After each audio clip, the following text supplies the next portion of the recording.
Welcome into A to Z Sports Prime Time on a Wednesday night. Hope everybody's having a great evening so far. Happy to have you guys back for another episode.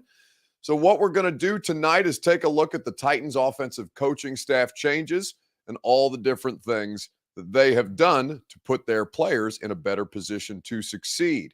We are going to get into who most stands to benefit from this situation at this point, and also talk about Roger Goodell at the Super Bowl.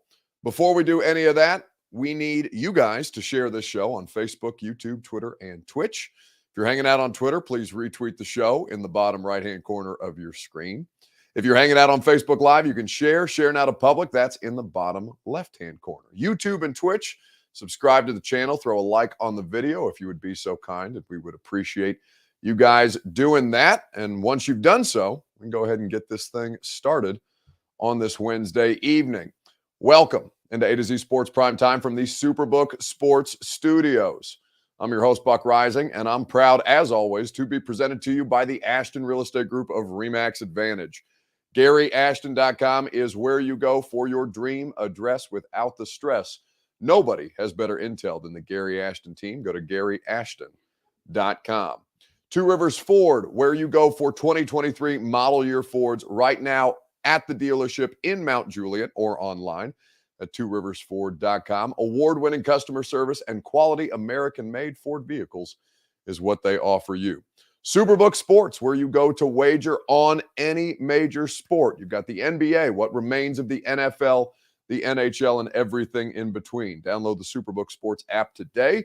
And TrueMav Fitness, a new way to work out, a better way to work out that will help you just the same way as they have helped me. Go to TrueMathFitness.com for your first workout free. So, as we look at the Titans coaching staff changes and all the different things that they have done in shuffling the deck at this point, obviously the offensive coordinator hire is the thing that's going to attract the most attention. But at this stage, there are a lot more pieces that are in place or that have been put into place that I think spark an interesting conversation. So as you look at all the different positions that were added, we'll run through them again because they did add additional staff positions, not just hire people or move people around internally. Here are the additions to the staff. Charles London is the pass game coordinator and quarterbacks coach. Chris Harris is the defensive pass game coordinator and cornerbacks coach. Lori Locust, who is defensive quality control, as is Justin Hamilton. And then coaches who are changing their responsibilities. Jason Houghtaling, who's the new offensive line guy. Luke Steckel, former tight ends coach, now run game analyst. Pat O'Hara, the former quarterbacks coach, is the pass game analyst. And Tony Dews has moved from running backs to tight ends. As we sit here today, they still don't have a running backs coach at this point. But Mike Vrabel said yesterday on his Zoom call with us that about 90%, 95% of the team or the coaching staff has been filled out at this stage. So with all these different things, Alex Alejandro says, so Chris Harris is officially staying? Yes, he is officially under contract with the Titans staff in 2023. Beyond that, who's to say? I'm sure he'll get more defensive coordinator looks as this thing continues to progress.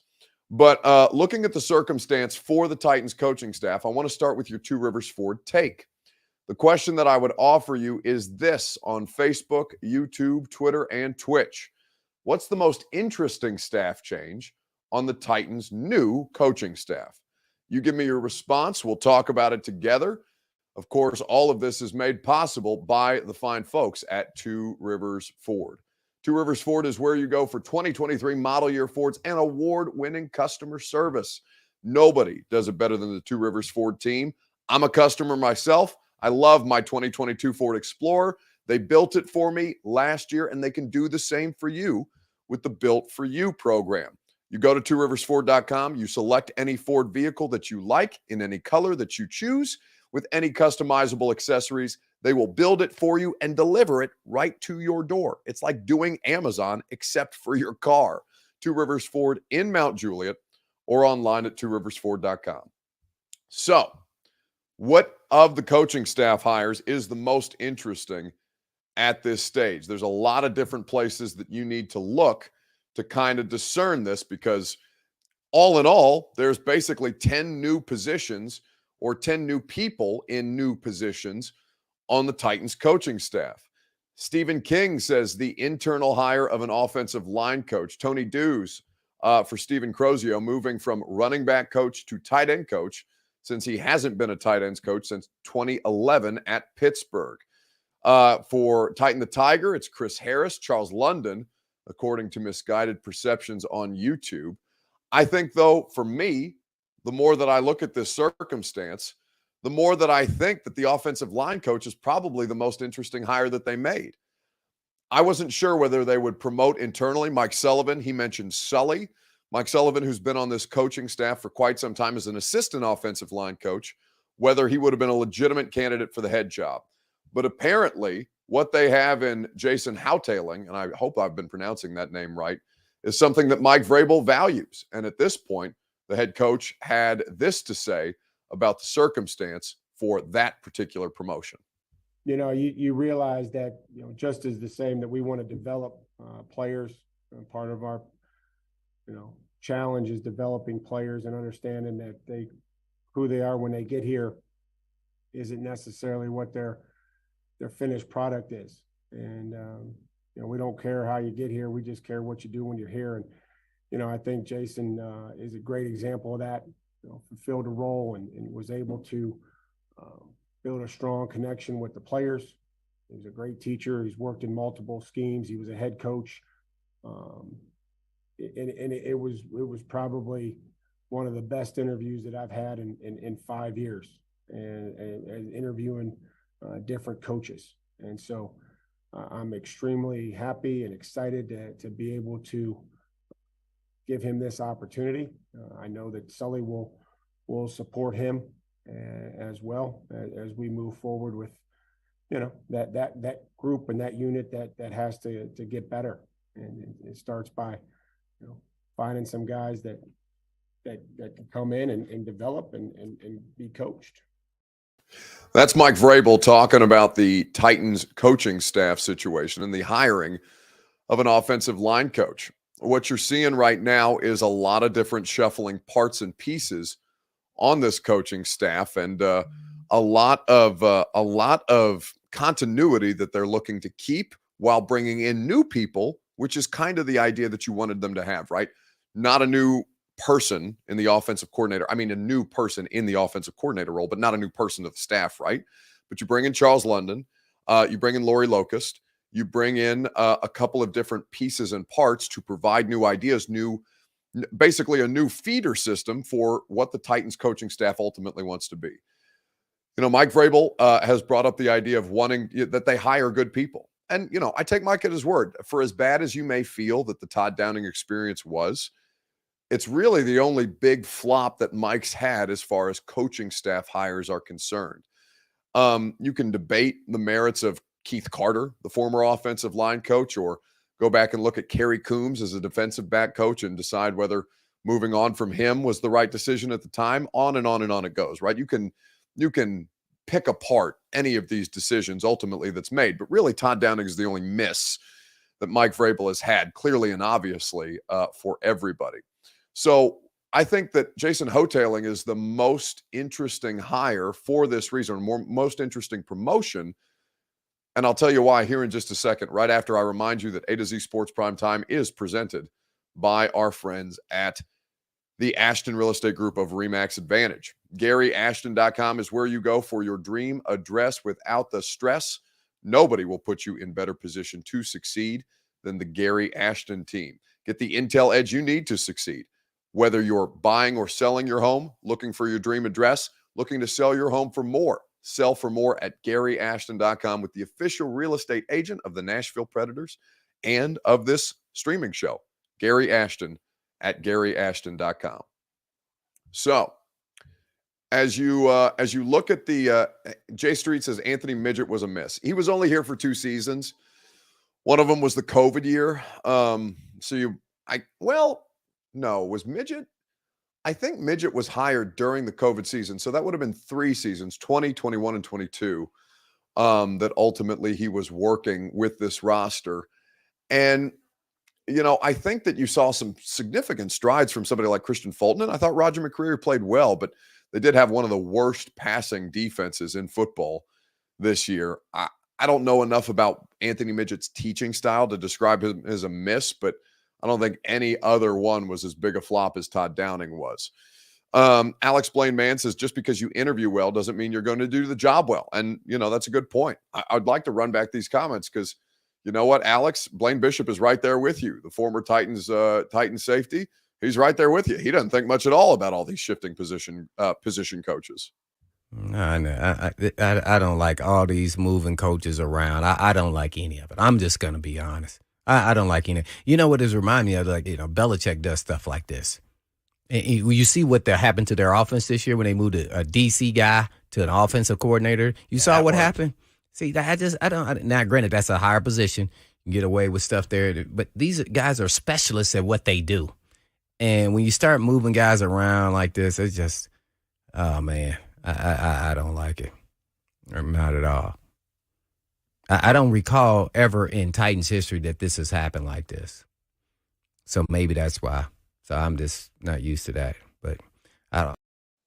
Now, I love Blaine to death, but it does seem like he's doing a little bit of old man shaking his fist at the sun type of thing. I don't think Blaine's old, but I'm just thinking that it's a perspective that, I think that a lot of players former players at Blaine's stage might have. But you look around the NFL at the way that NFL staffs are formed now. This is as big as the Titans staff has ever been.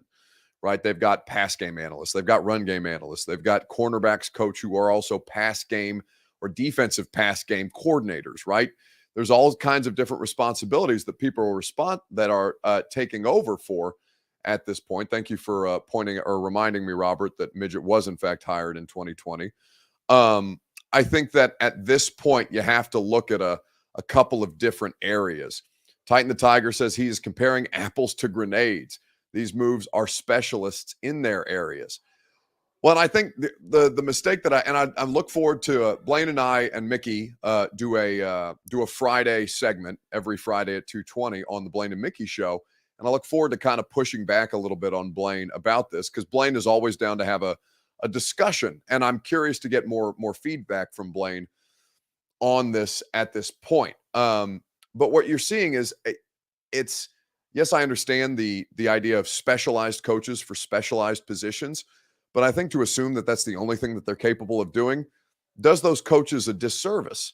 I think that's evident by the idea that they're taking Pat O'Hara off quarterbacks and allowing him to have more say-so in what the offense ultimately looks like, the play calling itself, not calling the plays, but the scheme of things. That's a promotion in my eyes, as is Luke Steckel to run game analyst at this point. So I think that through all these things, it's going to be a fascinating dynamic to see how it plays out. And certainly I'm looking forward to seeing how far that this coaching staff can take next year's Titans team. Let's talk about which player stands to benefit most from the coaching changes on Facebook, YouTube, Twitter, and Twitch. Tell me which Titans player you think is going to have the most to gain. We will discuss at length together right after I remind you that the Primetime Show is presented by our friends at Superbook Sports. Download the Superbook app today and get in on all the action because the championship in professional football is right around the corner, and there's no better place to wager than Superbook Sports. You download the app today and you get the best odds boost and promotions, the best menu of prop bets in the business. With over 3 decades of odds-making experience in Las Vegas, there's no better place to wager than Superbook Sports. So win some money as one lucky team wins the championship. Download the Superbook Sports app today. Visit superbook.com for terms and conditions. Gambling problem? Call the Tennessee Red Line, 1-800-889-9789. So which player stands to benefit the most from these coaching changes? I think that's what I'm most curious to see. Whoever ends up as quarterback will benefit the most, says Titan the Tiger. Well, let me push back on that because, they still have the same person as we sit here today on Wednesday, February the 8th at 8:30 p.m. Central Time. They still have the same offensive line personnel. I mean, Dennis Daly's an unrestricted free agent, so, one would think that he doesn't come back. But other than that, like, they haven't bettered themselves on the offensive line, so I don't think you can say that straight up as of now. I think that there are some players who do stand to benefit from this. Lovey Howell on YouTube says, hopefully the offensive line has the most to gain as a collective unit. And what Jason Houtailing does with this offensive line unit is going to be very, very scrutinized, right? They have a lot of makeup work to do. They're chasing a lot of personnel problems at this point, and it's not easy to completely retool an offensive line in just one season. Percy Sledge says, if Chris Harris can bring Farley around, it'll help another first-round miss. I think that's a fair nominee. I think that, or to be honest with you, I mean, they're not going to cut Caleb Farley because it would cost them money to do so. He's on a guaranteed rookie deal. So it's not like Caleb Farley's going anywhere. But this is, I will say this flat out, it's a make or break year for Caleb Farley. Because if he can't figure it out under a new administration and a new, a slightly tinkered with coaching staff, then I just don't think this guy has a career in Tennessee. He may go on to be a fine pro, but at this point, he has been a non-factor for this team and, in fact, a detriment at some times when he's been forced into action.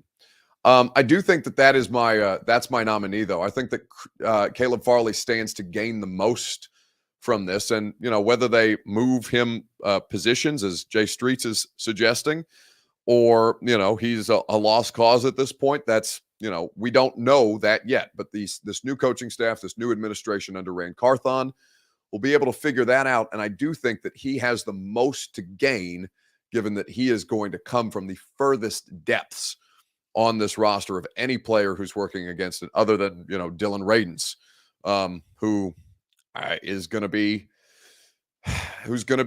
derailed for yet another season, because what happened to Dylan Radins is he tore his ACL. And that was a December game. Like, this dude's not going to be ready for training camp. He's probably not going to be ready for the start of the season. And I think that puts him behind the 8 ball in a draft class that is very, very heavily scrutinized right now. Now, how Caleb Farley manages physically, that remains to be seen. But at this point, I think he does stand to gain the most. All right, Roger Goodell spoke to collective NFL media members at the Super Bowl today. His press conference was fascinating, but one thing that he said felt like an outright lie. The question that I'm going to ask you is this: why is Roger Goodell lying about NFL officiating? Let me know your thoughts, your theories in the comment section on Facebook, YouTube, Twitter, and Twitch. Right after I remind you that the Primetime Show is presented by True Math Fitness in the Gulch in downtown Nashville. 220 by Super Bowl, or excuse me, 200 by Super Bowl. 220 was quite some time ago, thank God. But 200 by Super Bowl, that is the goal, and True Math Fitness is helping me accomplish that goal. They can help you get your workout journey correct. It's a new way to work out, a better way to work out. Whether you like their group style classes, the way that I do, or you want to go for their personal training, the way that so many others do. Their staff is exceptional. No workout is ever recycled or repeated, and they will always put you in the best possible position to succeed physically, mentally, and emotionally as well. TrueMathFitness.com is where you go for your first workout free. So why is Roger Goodell lying about NFL officiating? Troy Whitlow says, just like your hairline. What, my hairline is receding? Actually, you know what? For a dude who's about to turn 30, like, I have this widow's peak that makes it look like my hairline's going. But honestly, baby, we're cooking. You can't make me feel bad about my hair, given what the rest of my buddies look like in their 30s. Honestly, at this stage, other than some grays, I am getting old, guys. We're getting some grays on the sides, a little silver fox. But other than that, like, the widow's peak is one thing. And yeah, maybe a little bit of receding right here. But otherwise, we feel good.